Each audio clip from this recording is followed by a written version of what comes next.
Being lonely alone is better than being miserable together. Have you ever heard that before? Most human suffering comes from not being able to be alone. But here's what nobody tells you about life after 65. The things that truly matter aren't what you thought they'd be. They're quieter, simpler, harder to see. And if you still have these things at your age, you're not just surviving, you're winning. Now listen carefully. I'm going to share something with you today. The thumbnail says 5 things. But I'm actually giving you more than that. Count them as I go. Make sure you're checking off each one, because by the end, you'll know exactly where you stand. And trust me, if you have even 3 of these, you're ahead of most people your age. Hit that like button, leave a comment with your age, and let's begin. Thing number 1, a place with your name on it. If you're between 65 and 80 and you have a home, big or small, paid off or not, with your name on the deed, you've done something most people dream of but never achieve. Let me tell you about Dorothy. She's 71, lives in Phoenix. For most of her life, she rented, moved every few years. Always someone else's property, someone else's rules. At 68, she finally bought a small condo. Not fancy, not big, but it was hers. She told me, "I don't have to ask permission to hang a picture. I don't have to worry about being told to leave. This is mine." That's not just real estate. That's dignity. Here's the truth most people don't want to hear. After 65, having your own place isn't about investment. It's about survival. Landlords don't want senior tenants. They worry about health issues, about liability, about what happens if you pass away in the unit. It's cruel, but it's real.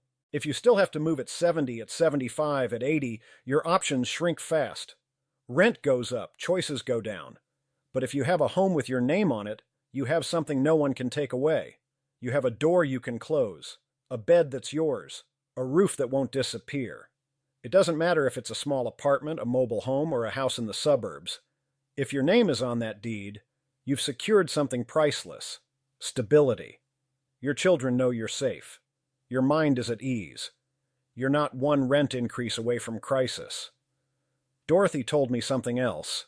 She said, "When I wake up, I look at the walls and think, this is mine. No one can make me leave." That feeling is worth more than any vacation I never took. If you have a place with your name on it, you've done life right. Thing number 2, legs that still carry you. If you can still walk to the mailbox, climb a few stairs, or stand without help, you're in a smaller group than you think. Let me tell you about Robert. He's 68, lives in Seattle. 3 years ago, he slipped on ice, broke his hip, spent months in rehab, lost muscle, lost confidence, lost his independence. He told me, "I used to walk 3 miles a day. Now I need a walker just to get to the bathroom. I didn't know how much my legs meant until they were gone."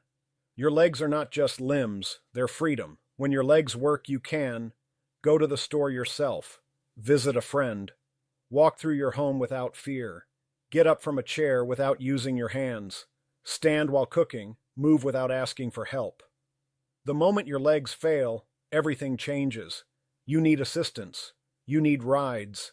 You need patience from others. Your world shrinks to the distance between your bed and your chair. Studies show that after 65, muscle loss accelerates. If you don't use your legs, you lose them fast. Sitting becomes dangerous. Weakness becomes permanent. But if you're still walking, still moving, still standing on your own 2 feet, you have something millions of people your age have lost. Helen in Portland is 74. She walks every single morning. Not far. Just around her block. 20 minutes. She said, "My knees hurt. My back's not perfect. But I can still move. And as long as I can, I will." And here's something remarkable. There are people approaching 80 who still climb 2 flights of stairs every single day. Still working, still active, still blessed with the ability to move. That's not luck. That's the result of using what you have while you still have it. Your legs are the foundation of everything else. If they work, protect them. Use them. Walk every day, even if it's just to the corner and back. Because the day your legs stop working is the day your independence ends. If you can still walk on your own, you're doing life right. Thing number 3, One friend you can actually talk to, not 10 friends, not 5, just one. One person you can call when something's on your mind. One person who actually picks up. One person who knows your story and still wants to hear more. If you have that, you're wealthier than most people realize. Margaret in Denver is 72. She has one friend she's known for 40 years. They meet every Thursday for coffee. Same cafe, same table.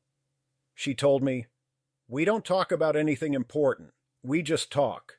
And somehow that's everything." Here's what happens as you age. Friends disappear. Some move away. Some get sick. Some pass. Some just stop calling. And before you know it, you're alone. Studies show that loneliness after 65 is as dangerous as smoking 15 cigarettes a day. It increases your risk of heart disease, dementia, and early death. But it's not about having a full contact list. It's about having one real connection. One friend who remembers your birthday. One friend who asks how you're really doing. One friend who doesn't just talk, who listens.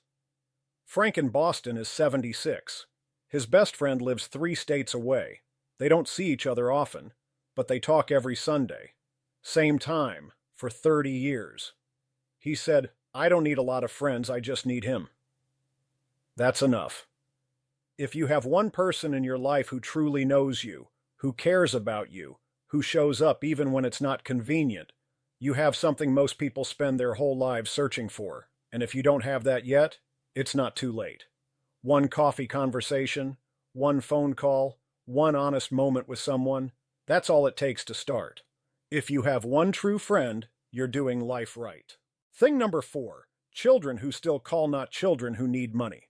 Not children who only show up on holidays. Children who actually want to hear your voice. If your kids call you just to talk, just to check in, just to say hello, you've done something right as a parent. Let me tell you about Barbara. She's 69, lives in Atlanta. She has 3 children. 2 of them call her every week. One of them calls every day. She said, "I don't need them to visit all the time. I don't need gifts. I just need to know they still think about me." That's the real measure of a good relationship with your children. Not how much they give you, but whether they still want you in their life. Here's the painful truth. Many parents at 65, 70, 75 barely hear from their kids. The phone doesn't ring. The visits stop. The relationship becomes transactional. And it's not always the children's fault.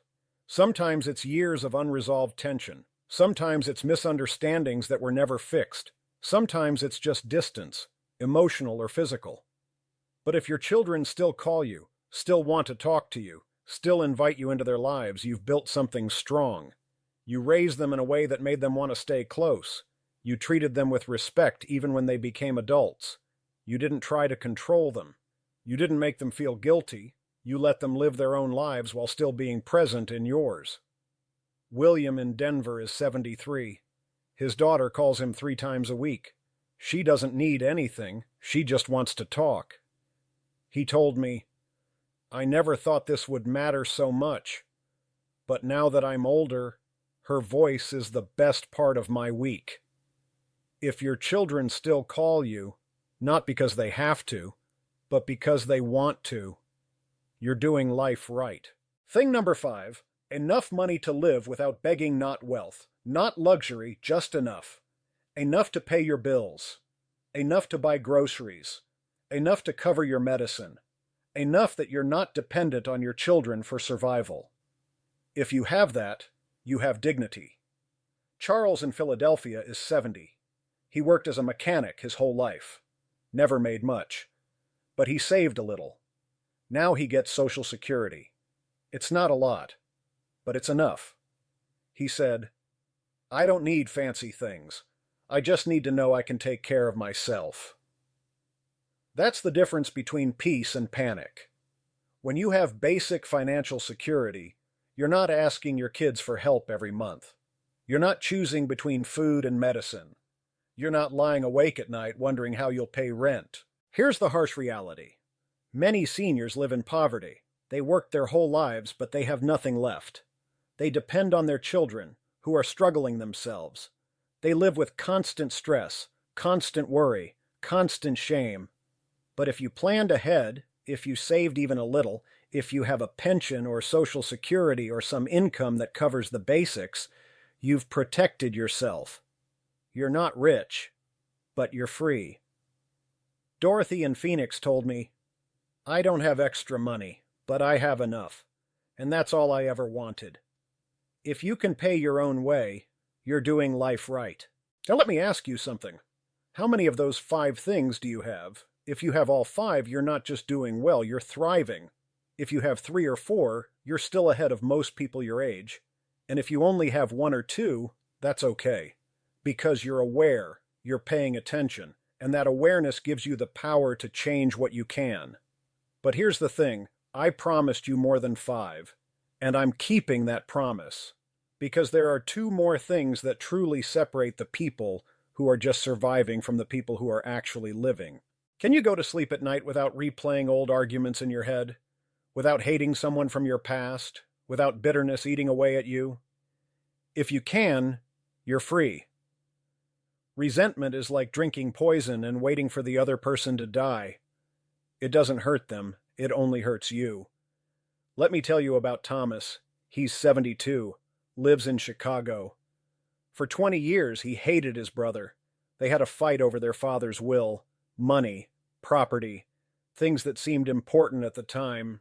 They stopped talking. Holidays became awkward. Family gatherings were tense. Thomas would lie in bed at night, replaying the argument, thinking of things he should have said. His wife told him, "You're angrier at your brother than he is at you. He's moved on. You're still stuck." And she was right. One day, Thomas went to the doctor. High blood pressure, stress. His doctor asked, "What's eating at you?" Thomas told him about his brother. The doctor said something that changed everything. "You're the only one paying the price for this anger. Not him, you." That night, Thomas called his brother, not to apologize, not to argue, just to talk. His brother answered, "They didn't fix everything, but they talked." And slowly, over months, the resentment started to fade. Thomas told me, "I didn't forgive him because he deserved it. I forgave him because I needed to breathe again." Here's the truth about resentment as you age. It gets heavier. When you're young, you can carry grudges and keep moving. But at 65, 70, 75, that weight becomes unbearable. It affects your health, your sleep, your relationships with everyone else. Studies show that chronic anger and resentment increase the risk of heart disease by 19%. They raise cortisol levels, which weakens your immune system. They steal years from your life. But here's the beautiful part. Letting go doesn't require the other person to change. It doesn't require an apology. It doesn't even require contact. It just requires you deciding, "I'm done carrying this." Barbara in Atlanta told me about her sister. They hadn't spoken in 15 years.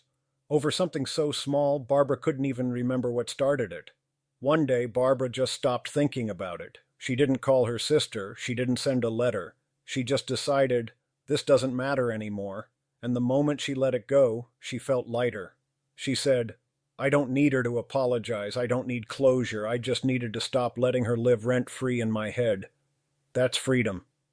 Now, I'm not saying you have to be friends with people who hurt you. I'm not saying you have to let toxic people back into your life, but you do have to release the grip they have on your mind, because every minute you spend hating someone is a minute you're not spending living. Think about this. Who are you still angry at? Who are you still blaming? Whose name makes your chest tighten?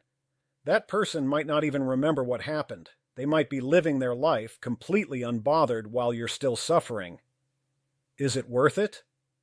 Helen in Portland told me, "I used to hate my ex-husband for years.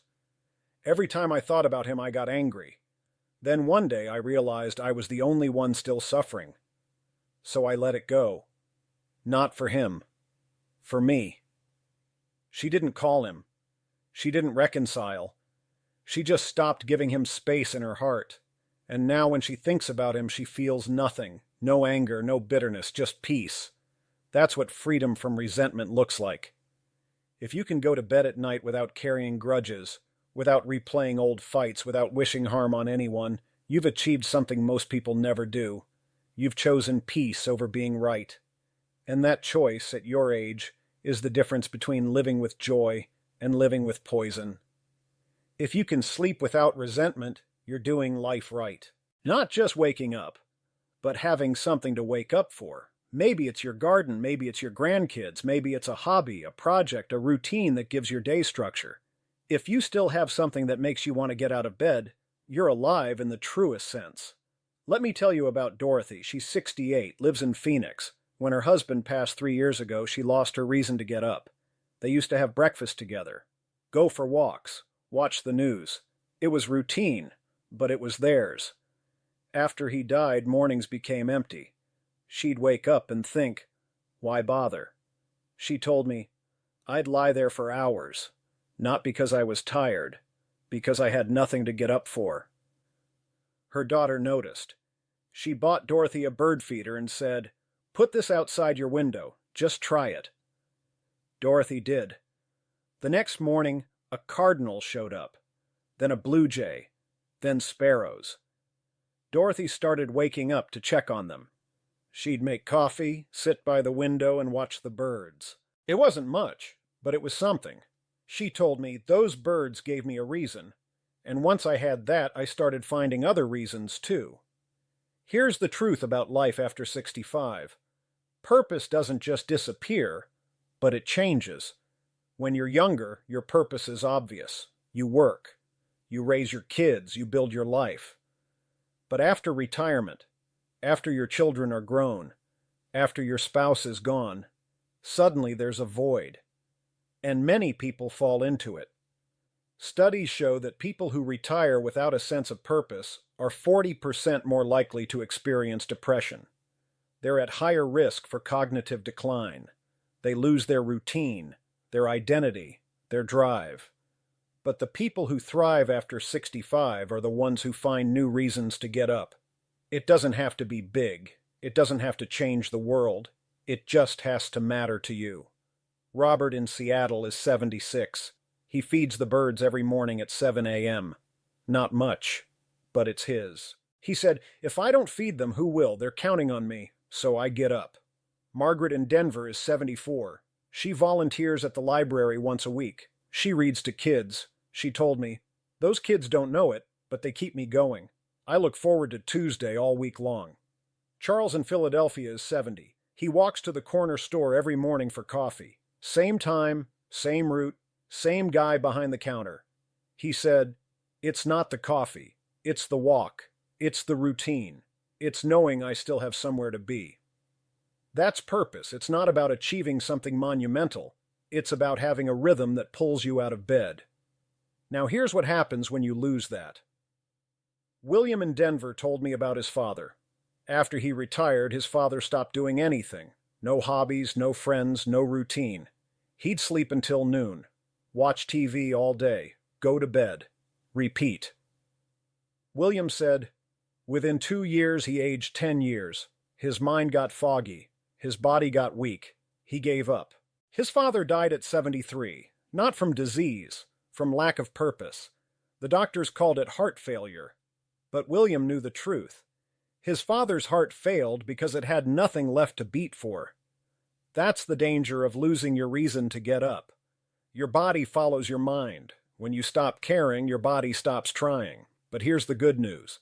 Purpose can be found at any age. You don't need a grand mission. You don't need to start a business or save the world. You just need one thing that makes you think. Today matters. Maybe it's watering your plants. Maybe it's calling a friend. Maybe it's working on a puzzle.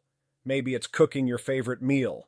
Maybe it's watching a show you enjoy, taking a walk, or sitting outside with your coffee. It doesn't matter what it is, it only matters that it's yours. Barbara in Atlanta is 69. She writes letters, old-fashioned letters, to her grandkids, to old friends, to people she hasn't seen in years. She told me, I don't know if they read them, but I write them anyway.